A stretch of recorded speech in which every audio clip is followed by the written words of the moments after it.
10 minutes, ano? Well, ang goal naman talaga is manghula kayo, no? Well, kung mapapansin niyo rin, yung first half ng questions or ng items are all non-numerical questions. And yung second half are all numerical questions. Now, so as I have said earlier, it is impossible for us to know everything. It's impossible for us to remember everything. So baka we might encounter questions that we don't know how to answer, or we don't know about the topic. So ano yung gagawin natin? Now, wala namang bawas pag nagkamali sa NMAT. Therefore, we never leave a blank. Okay. Kung naalala niyo, sabi ko din sa inyo, once you read the question and the choices, okay, never skip it. Okay, so you read the question and the choices, therefore, you try to guess the possible answer, even if you don't know how to answer the question. You guess the possible answer and then you bookmark it. Alright? Pag meron kang time, pwede mong balikan para i-evaluate mo pa further. Okay. It's also important na mabasa natin lahat ng questions kasi baka merong mga easy questions sa dulo. Alright, now, so paano ba tayo manghuhula? Okay? Paano ba tayo manghuhula? Okay, sige. Sabi dito, words of advice. A certain portion of standardized exam boils down to luck. Luck in the sense na sana yung mga lalabas sa exam na aral natin at sana maalala natin yung mga naaral natin sa exam, mga naaral natin. And also, hopefully, yung proctors is very considerate sa mga request natin. No? Okay, pero sabi nga nila, luck favors those who came prepared. Kaya nga kayo nandito sa review to prepare for the exam, no? And for questions that you know how to answer, do it with care. A lot of times kasi if we know, especially dun sa mga computations, if we know how to perform the operations, nagiging careless tayo, nagmamadali, nagiging careless. Sayang ng 1 point. Yung 1 point ay sobrang importante. Okay? Sobrang importante ng 1 point kasi 30 items lang yan. And you are scored based on percentile ranking, not on your actual correct answers. Okay, so very important. Baka pala yung 1 point na yun is enough for you to jump 5 or 10 percentile ranking. Okay, so for questions that you know how to answer, do it with care. Okay, so yun, sinabi ko na pala, no? For questions that you do not know the answer, do it with style. So paano yung style? Yun yung sinasabi natin na pwede tayong manghula. Kasi wala namang bawas pag nagkamali. Baka makachamba pa tayo. No, so paano tayo manghuhula? Okay. So yun yung i-discuss natin, no? Okay. And then syempre pag wala ka talagang mapiga, accept and move on. Okay, hindi ka pwedeng magtagal sa isang item kasi nga 'di ba very limited yung time. So you need to manage your time well. It's important na kailangan mabasa natin lahat ng questions. Okay? Sige. Now, so the following tips apply to questions that you may not know how to answer. All right. So first is the last man standing. Eliminate choices that are out of context, unreal, comedic. If only one choice is left, no matter if you are sure or not, pick it as your answer.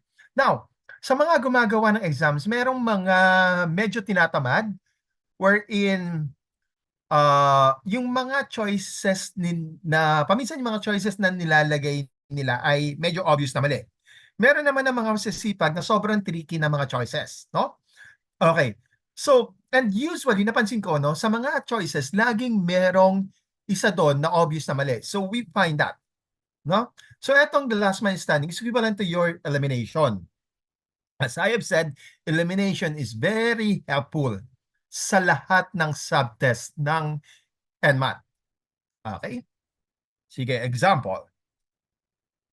Question number 1. Which of the following animals is the closest relative of horses? You have the Liger, Kiyang, Unicorn, and Sarah Jessica Parker. Alam naman natin na walang unicorn, so this is unreal. And alam naman natin, or kilala niyo ba si Sarah Jessica Parker? So that is, she is a Hollywood actress known for, actually, she's best known for the HBO comedy series na Sex and the City. So nag-run siya nung early 2000. I think it ran for 6, 7, or 8 years. So that's how successful that series is. Okay. So until now, may mga mangilan-ngilan pa rin siyang movie, comedy. Makikita niyo sa Netflix. So, yun. So that's Sarah Jessica Parker.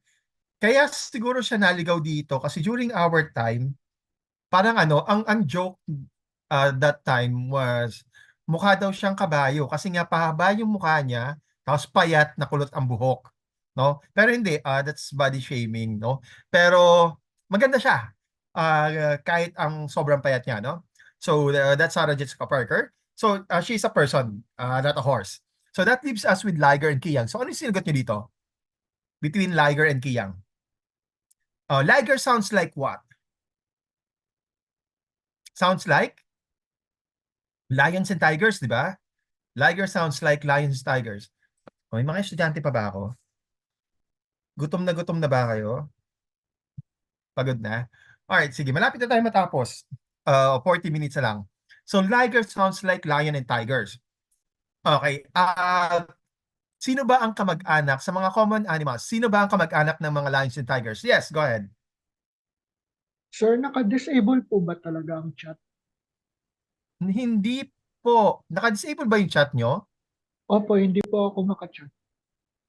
Okay.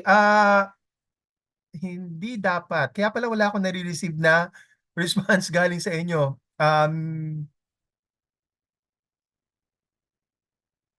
Okay, naka-disable nga. I don't know why. Okay na ba? Naka-enable na ba? Okay, kaya pala walang sagot akong nare-receive. Okay, sorry guys. Okay. So, sino yung kamag-anak sa mga common animals? Kamag-anak ng lions and tigers? Yes, cats, no? At malapit bang magkamag-anak yung horses and cats? Hindi, di ba? Malayo. Okay, so that's why we eliminate liger. So even if we don't know what kiyang is, that should be our answer. Okay. Now, kiyang looks like a donkey. So yun, pero kung hindi mo kilala, dapat makakapag-eliminate ka pa rin. And you should be able to answer kiyang. Okay. All right, so that is the last man standing. Take note, sobrang helpful ng elimination sa lahat ng subtest ng NMAT. Sabi ko nga sa inyo, mas madaling maghanap ng mali. Di ba? O pag tinignan mo yung isang tao, mas madaling hanapin yung maling ginagawa ng isang tao. Okay. O, kaya dumadami yung mga marites, no? Okay, yin and yang. All right. Choices that are opposites in context have high chances of being the correct answer. Okay. So, sige, take note ng hula tayo dito. Okay, sige, take a screenshot.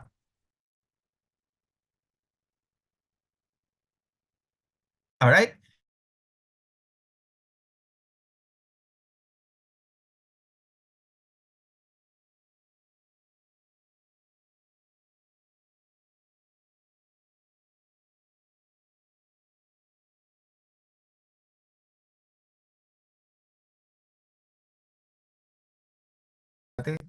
Halo-halo, no? Merong B, A, B, C. Okay, so karamihan C, ano? Tumatangkad naman talaga. Okay, meron ba tayong yin and yang dito? Sige nga. Anong letters yung yin and yang natin? Opposite in context. It is? Oh, alin? Yes, A and D. Diba? Letter A, gumagaan. Nababawasan ng body fat and muscle mass. And letter D, bumibigat. Now, yung mga growing children, bumibigat ba sila or gumagaan? Siyempre, bumibigat, di ba? Kasi lumalaki nga sila eh. Now, kahit mukha silang namamayat, di ba? Mapapansin mo din, parang pag tumangkad, parang medyo namayat, no? Okay. Ah, pero kahit mukha silang namayat, di ba lumaki yung bones nila, nag-grow yung bones? Now, since nag-grow yung bones nila, mas malaki rin yung kailangan i-cover ng body fat and muscles. Mas malaki yung area ng bones, no? Yung surface area na kailangan nilang i-cover. So in reality talaga, kahit mukhang namamahayat, yung volume ng fat and muscles, hindi talaga siya nababawasan. Maliban na lang kung merong medical conditions, medical abnormality like malnutrition, ganun. Pero kung wala naman ganun, hindi talaga nababawasan. Nadadagdagan talaga. That's why if we are going to pick between A and D, the answer should be choice D. Oh, bakit hindi letter B? Need to change the body appearance from year to year. Di ba pagka, kunwari, sa reunion ng family nyo, di ba pag meron kang cousin na hindi mo nakita for a year, parang magugulat ka na lang, ang laki na ng pinagbago niya.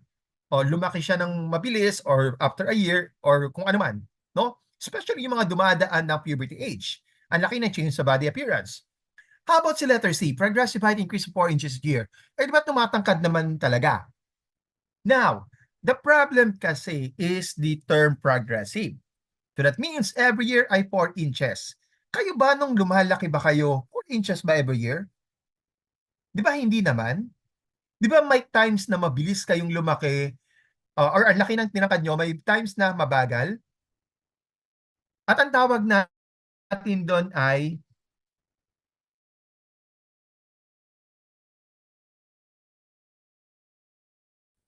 growth spurt. Okay. So hindi siya equal every year.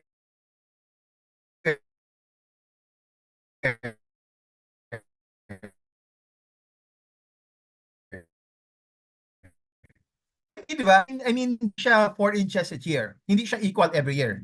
That's why it's called growth spurt. Okay, at pagdating ng puberty, ang laki ng increase sa height natin. Okay, so the answer here is letter D. Okay, by using yin and yang. Diba? Okay, next. The one and only. Eto, favorite ko to. No? Choices that are the same in context are most likely wrong. Bakit? Kasi di ba ang sabi ko kanina, there should only be one correct answer for each item. So pag nakakita ka ng choices, kahit hindi mo alam kung ano yung sinasabi ng question,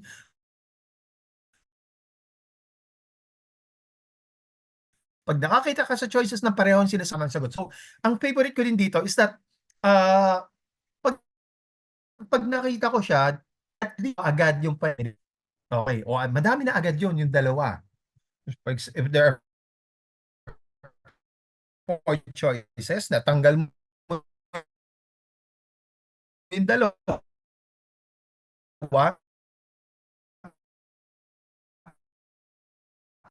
dalawa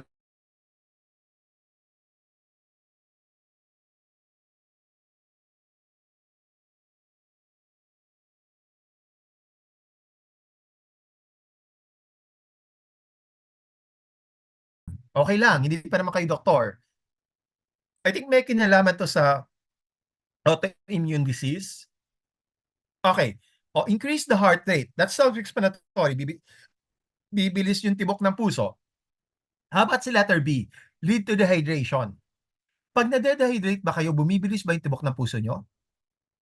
O, like ang mga possible causes of dehydration, say, vomiting or LBM. O pag nag-LBM ba kayo, nakaupo kayo sa tron nyo sa loob ng CR, bumibilis ba yung tibok ng puso nyo? Ako kasi parang based on my experience, parang hindi naman. Tama ba? Parang mas napipil ko na parang nahihina, nahihilo, parang ganun, ano? Okay. Ganun din ba sa inyo?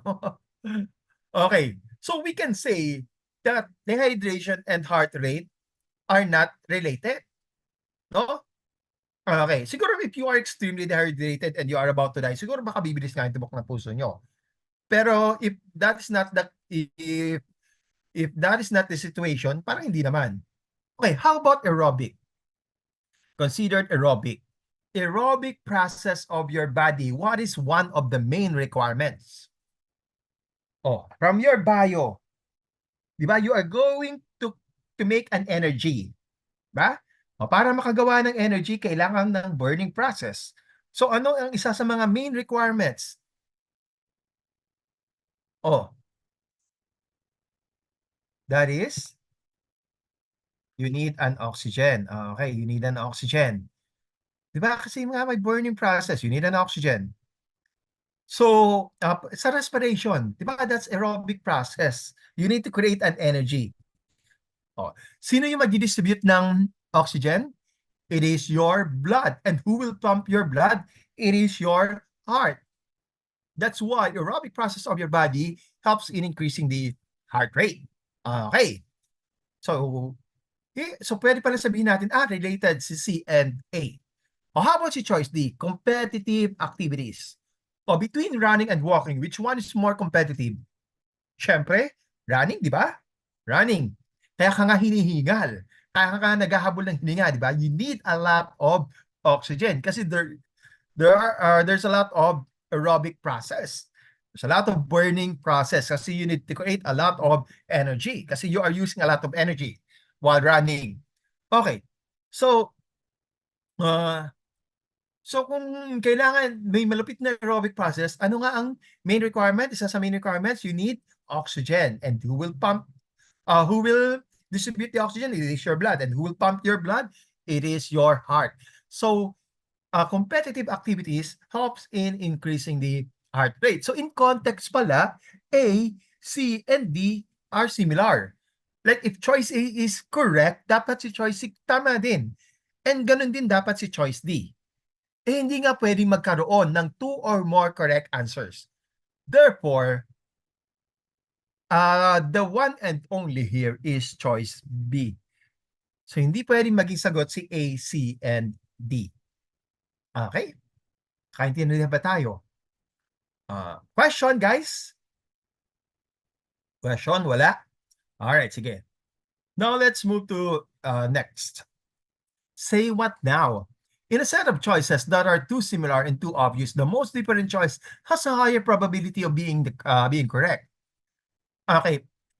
Take note ha, nanguhula tayo dito.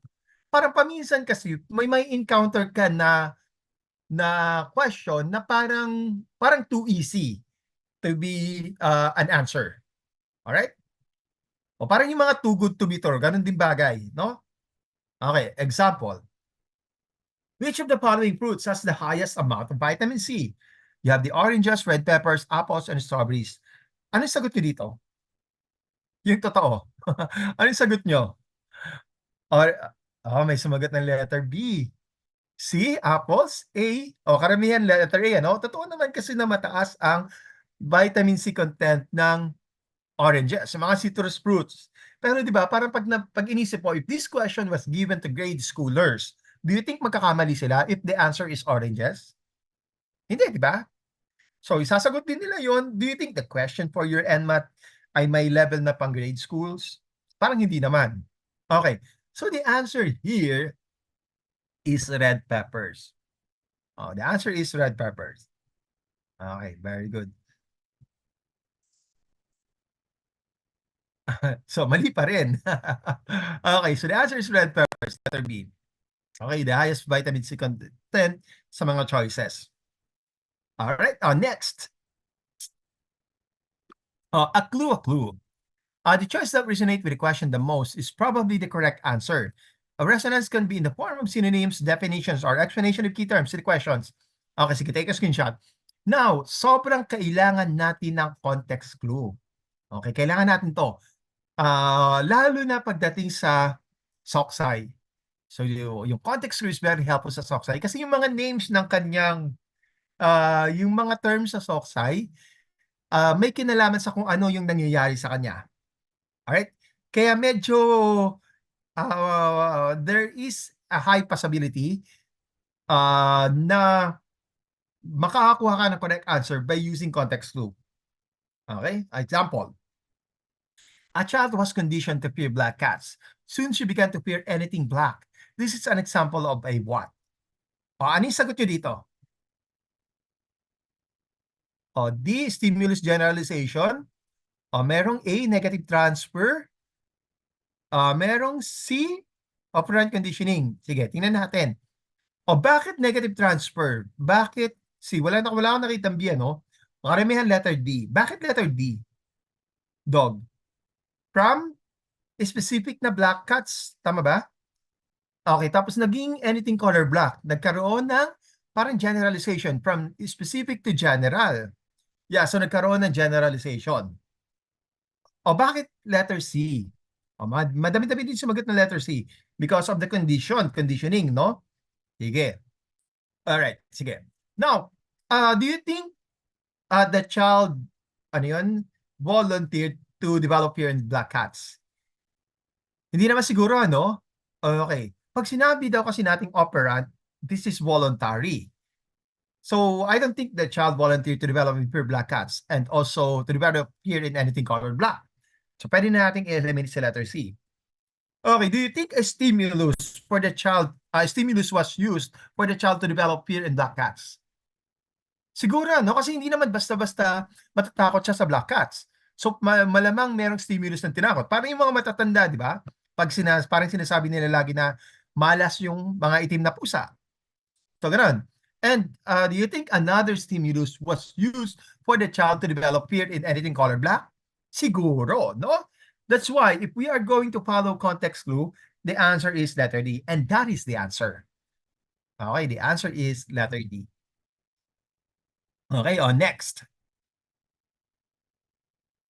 You talk too much. When asked for a definition or explanation, the longest choice is usually the correct answer. Sige, take a screenshot. Take na tayo, manghuhula lang talaga tayo kasi dito. Kasi it takes a lot of words now to define or to explain a certain concept. Okay? So, kailangan natin ng madaming words. Kaya, sabihin ko? Okay.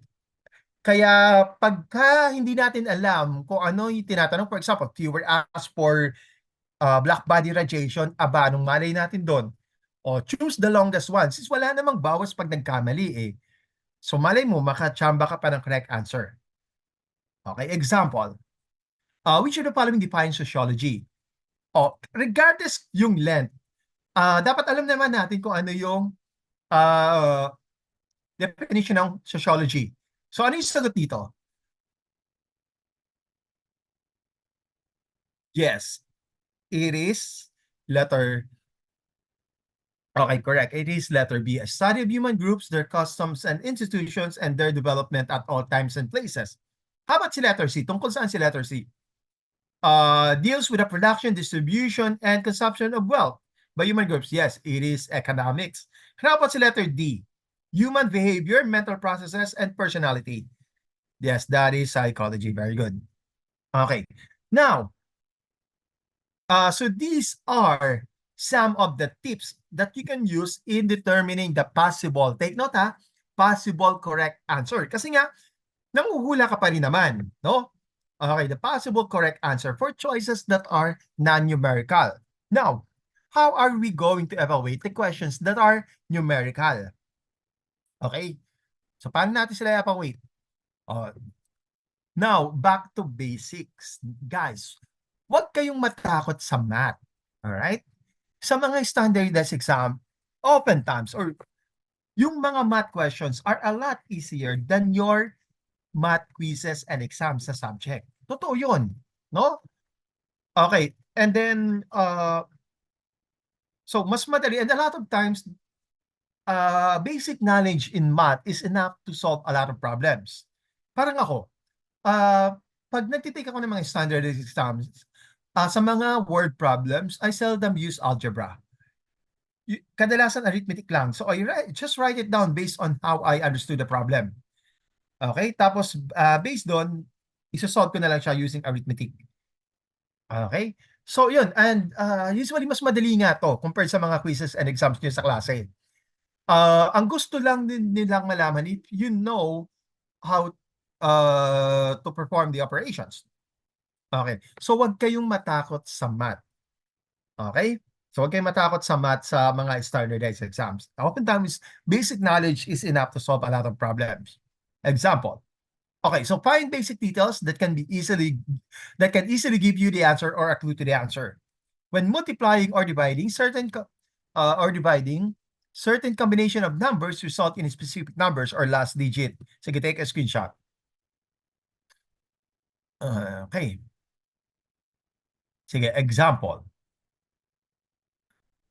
Okay, at a donut shop, Bert orders 3 donuts and a large iced tea and is charged $59.50. So Bert paid $59.50. And Art orders 2 donuts and a large iced tea and is charged $48.25. So what is the price of 2 donuts? Okay, ano pinagkaiba ng binayaran ni Bert at Art? It is $11.25. So meron na ba tayong sagot sa choices? It is letter? Letter ano? Ano ba tong? Halo-halo, ano? Letter B and C. Now, ano bang pinagkaiba sa binili ni Bert and Art? 1 donut, di ba? Now, etong 11.25 sa pinagkaiba ng binayaran nila. Therefore, eto yung cost ng 1 donut. Donut. Okay. At ano ang tinatanong? The price of 2 donuts. Therefore, 2 donuts is 22.50. Okay, 2 donuts. That's why the answer is letter C. Now, etong 11.25 na to, this is an example of a math trap. Usually, it's part of the solution but not yet the final answer. So, ang gagawin niya, isasuggest niya yung sarili niya as the answer, pero hindi pa talaga. So, that is an example of a math trap. Another example of a math trap is using equations. Lalo na pag hindi natin kabisado yung equation. For example, sa force na equation, which is force is equal to mass times acceleration, you might find sa choices that was solved using force is equal to mass over acceleration or pwede ring acceleration over mass. And this is an example of a math trap.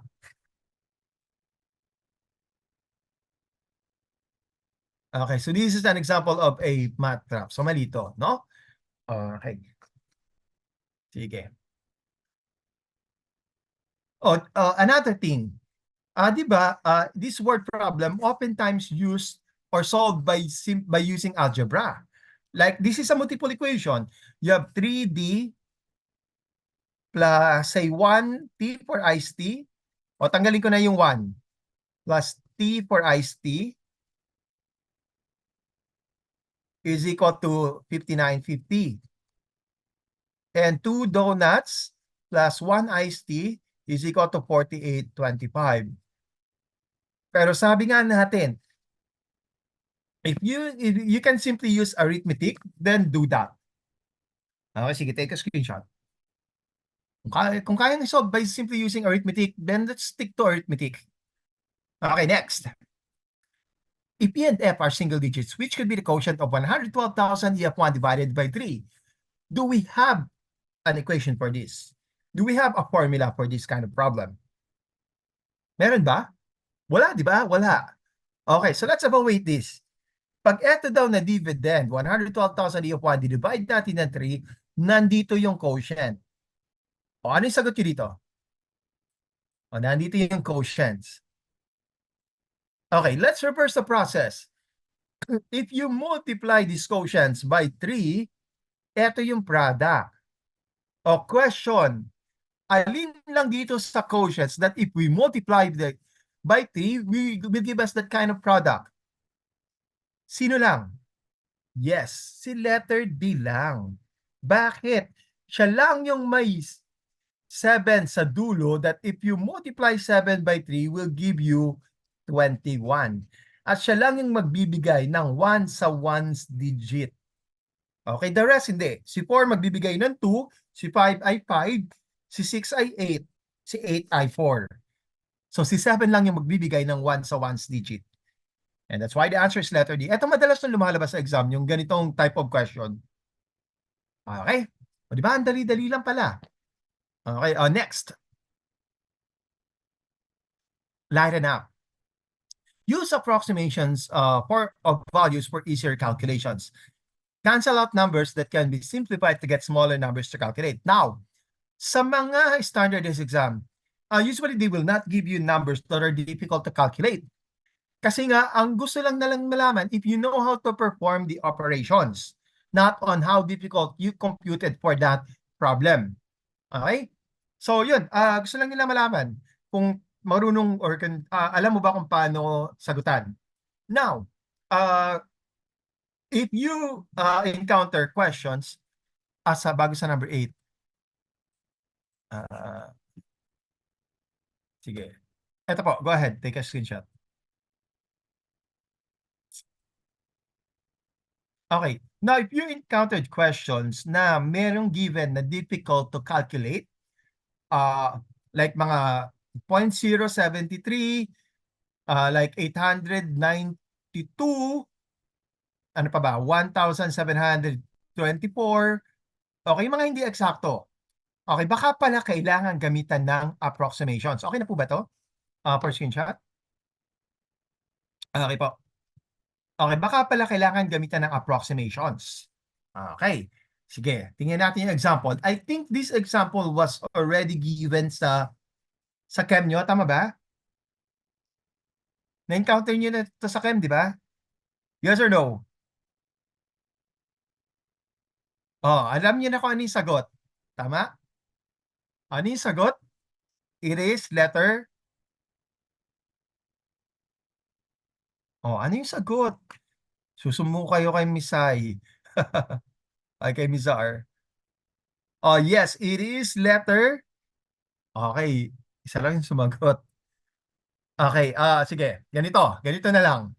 Ah, now, excuse me. Bakit siya gagamitan ng approximation? Kasi nga hindi eksakto. We have hints eto yung mga hints na nagagamit tayo ng approximations. Hindi siya eksakto, no? Okay. Pero, so those are the hints that we are going to use approximation. Pero sino ba dito yung gatekeeper? That means, pag sinabi natin gatekeeper, siya yung magsasabi that you can proceed to approximation or hindi. Okay? So sino ang gatekeeper dito? It is the choices. Bakit siya yung gatekeeper? Anong napansin niyo sa mga choices? Magkakalayo yung values nila. Kailangan ba talaga magkakalayo yung values? Yes. Kasi kung magkakalapit yung values, mahirap mag-approximate. Kasi ano ba yung nakukuha natin sagot sa approximations? Is it the exact value? Hindi, di ba? It is the approximated value. So, ang mga choices mo ay 1.07, 1.05, 1.1, 1.15. Wala kang choice but to compute up to the last decimal number. Pero kung magkakalayo yung choices, that means you can proceed to approximation.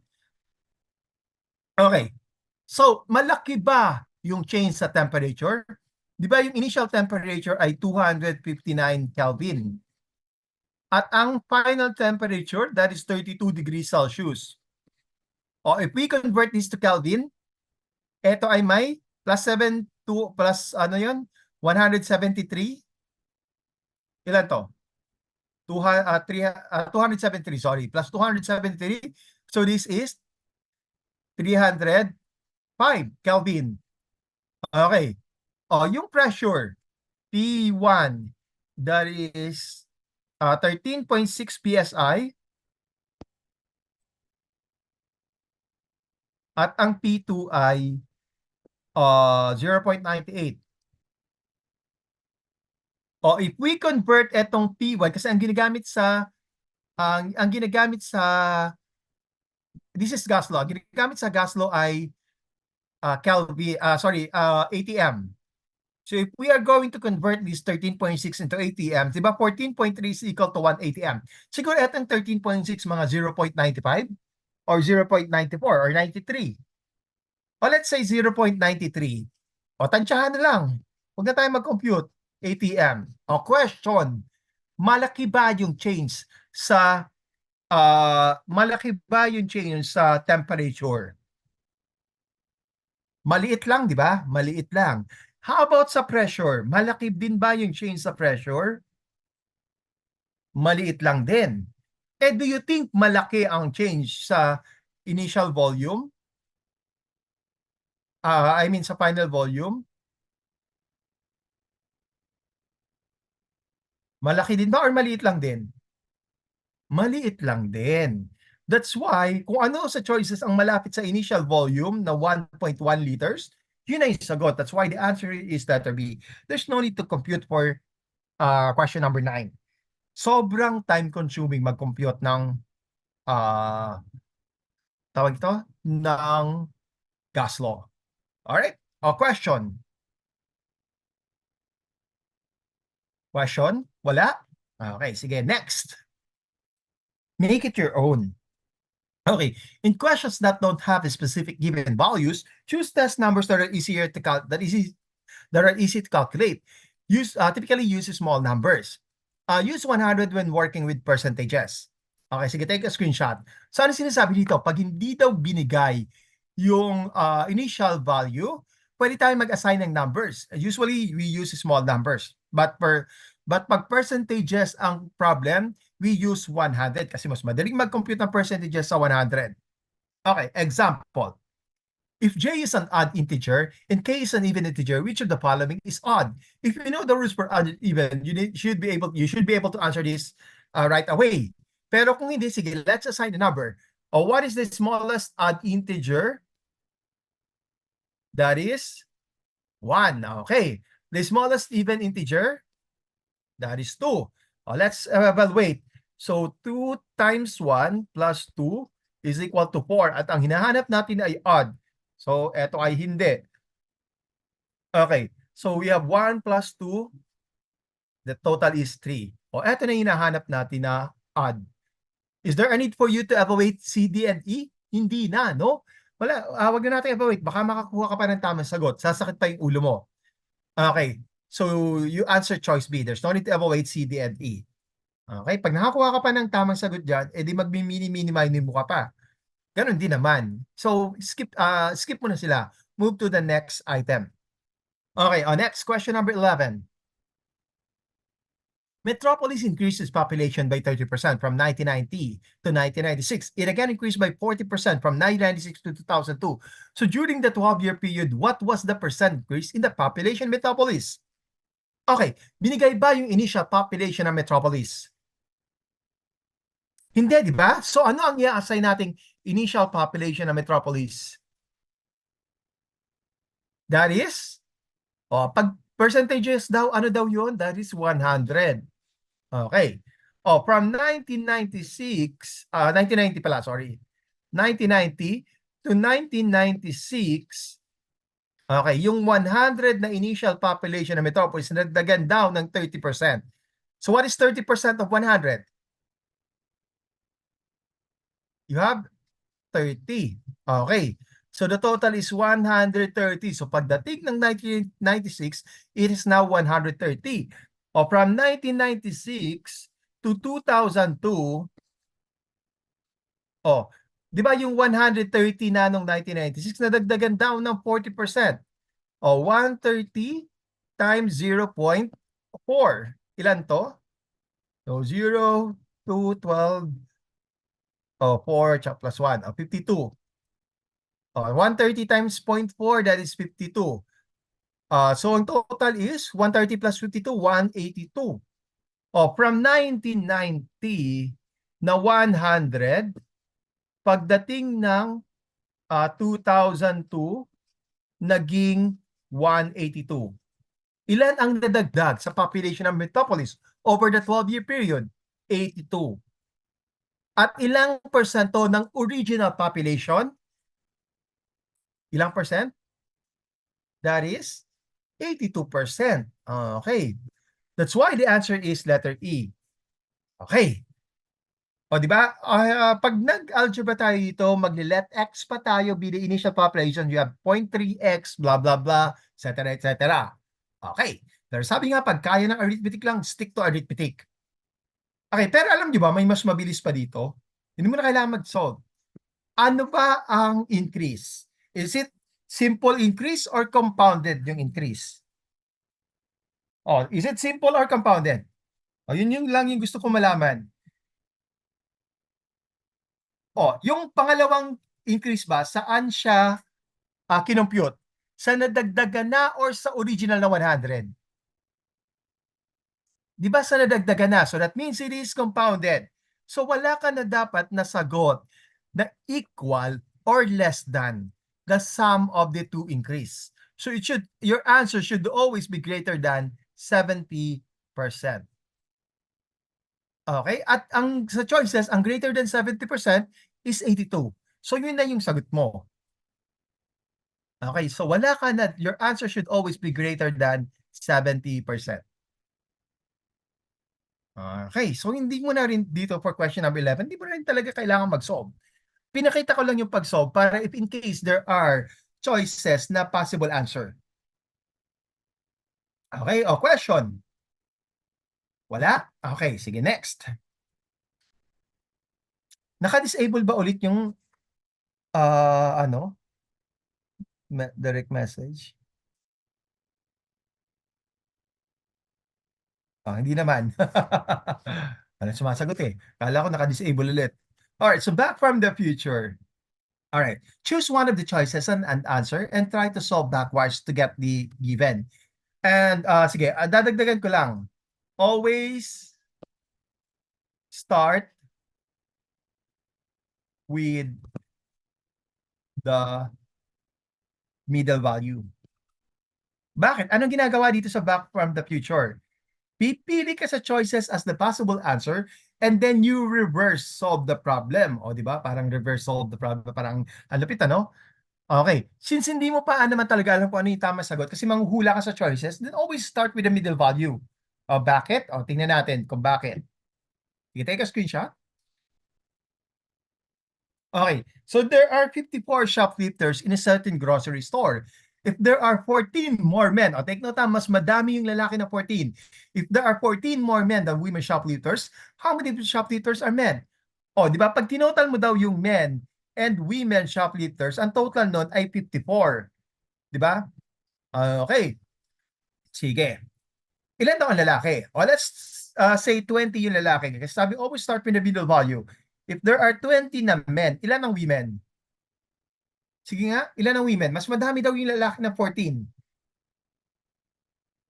How many are women? Mas madami yung lalaki na 14. If there are 20 men, ilan ang women? Take note mas madami yung men ng 14. Is it 34? Di mas madami na yung babae nun. Kung 34 yung women. Yes, 6 lang.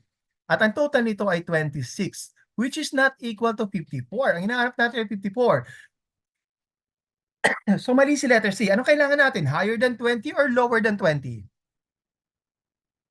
Higher than 20. So mali na si letter A, B, C. That's why it is advisable to start with the middle value if in case mali yung hula natin, we can eliminate 2 or 3 of the choices. Alright? So let's say 34 yung men. Ilan ang women? Mas madami si lalaki ng 14. Ilan ang women? 20. Very good. So ang total nito ay 54. So eto na yung hinahanap natin. There's no need to evaluate letter E. Now, if in case mali pa rin si letter D, then pick letter E as your answer even if you did not evaluate letter E. That will be your last man standing. Alright? Sige, take a screenshot. Di ba? Ganyan-ganyan lang yung pag-solve natin. Hindi kailangan ang proper solution. Hindi kailangan ang complete solution. Alright, next. A plus B plus C is equal to 320. A is equal to 5B, 2A is equal to 5C, then what is B? So very helpful din to sa etong back from the future sa multiple equations, especially pag merong exponent. Okay, so sabi natin, let's always start with the middle value. So let B be equal to 60. Then A is equal to 5B. A is equal to 5 times 60. 5B, di ba? That is 300. Sabi natin A plus B plus C is 320. Ito ay sobra na sa 320. It's already 360. Now, possible to pag ang C ay negative. Etong 2A is equal to 5C. Let's rearrange this. You will have C is equal to 2A over 5. Okay. So, pwede ba? Can we get a negative value for letter C? Hindi, di ba? Kasi yung A mo is 300, so you have 600 divided by 5, so malabo ang negative. So, ibig sabihin, mali na si letter C, sobra na. Ano kailangan natin? Higher than 60 or lower than 60? We need lower than 60. So, mali na si C, D, and E. So, let B be equal to 40. And then A is equal to 5B, which is 5 times 40. You get 200. Pwede pa, no? Okay, C is equal to 2A over 5. So, 2 times 200 all over 5. So, we get 400 over 5. Then you get 80. Okay, so A plus B plus C is equal to 200 plus 40 plus 80. Ilan to? 320. So, eto na yon. So, why the answer is letter B. There's no need to evaluate letter E. Letter A. And again, If ever mali pa rin si choice B, then you pick letter A as your answer. Even if you did not evaluate letter A. Okay, sige, take a screenshot. Next, number 14. All right, if you say so. If you think the question is looking for a big number, choose the highest value in the choices. Choose the lowest if otherwise. Sige, ano sinasabi nito? Take a screenshot. If you are looking for a high value, the highest among the choices should be the best answer. And if you are looking for a low value, the lowest among the choices should be the best answer. Example, which of the following post-meal blood sugar levels can be considered diabetic? Now, pag diabetic ba, ano yung blood sugar? Mataas o mababa? O pag diabetic, mataas, di ba? Now, question, alam nyo ba kung ano ang value ng post-meal blood sugar? Kasi kami sa family kami ng diabetic. My mom is diabetic. Yung mga kapatid niya, lahat sila, siyam na magkakapatid, lahat sila diabetic. And some of them died with by complications of diabetes. Sa father's side, apat sila magkakapatid.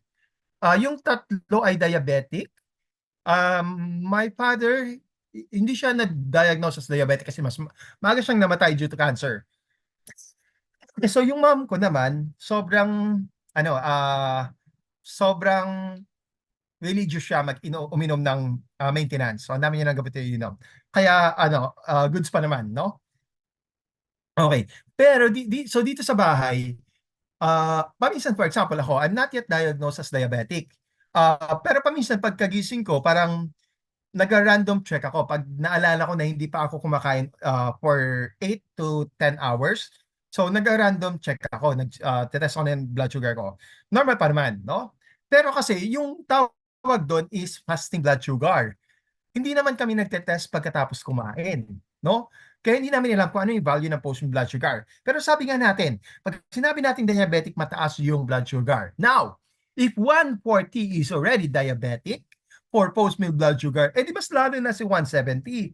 And pinaka na si 210. Okay, so if we are going to pick the best answer, so the highest should be the best answer. Kasi we are looking for a high value. Alright? Okay, 200 and above, no? Okay, so the answer here is letter E. Okay, because we are looking for a high value. Thank you for that. Next, follow the stars. Predict the answer based on the context of the question. At the very least, you can eliminate several choices. Okay, baka pala hindi na kailangan mag-compute, di ba? Okay, baka pwede na nating ma-predict kung ano yung possible answer. Yun sinasabi nitong follow the stars. Example, Ben can finish a painting job in 2 hours. If he is helped by Cody, they can finish the same job in 1 hour and 20 minutes. If Dan helps him instead, they can finish in 1 hour and 36 minutes. How long would it take for them to finish if all of them work together? Question, if the three of them work together, will it be faster or slower? Mas mabilis pa, mas mabagal? Faster, di ba? So wala ka na dapat nasagot na equal or greater than 1 hour and 20 minutes. So dapat mali na si letter B, C, D, and E. And the only possible answer is choice A. So you pick choice A. Di ba? Kasi mali na, sigurado ka mali yung ibang choices. So that is the answer. Now, matigas ang ulo mo, kinumpute mo, mali pala talaga si choice A. May ibang number na sagot. You still pick choice A because that is the best answer. It might not be the correct answer, but that is the best answer. Alright? Sige. That ends our discussion for today. Wala pala akong answer kay dito. Question, guys? Question? Wala? Walang tanong? Ano po? Tawag ito? Announcement?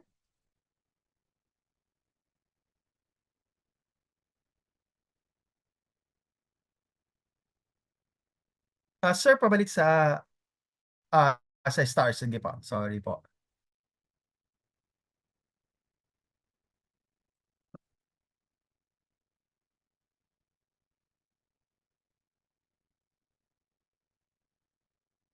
Eto po ba sa tips? Ah, Sige po, balikan natin yung number 6 sa quiz number 4. Okay. Sige, wala na dito sa ano ha, wala na dito sa tawag ito, sa examineering. Punta tayo sa quiz number 4.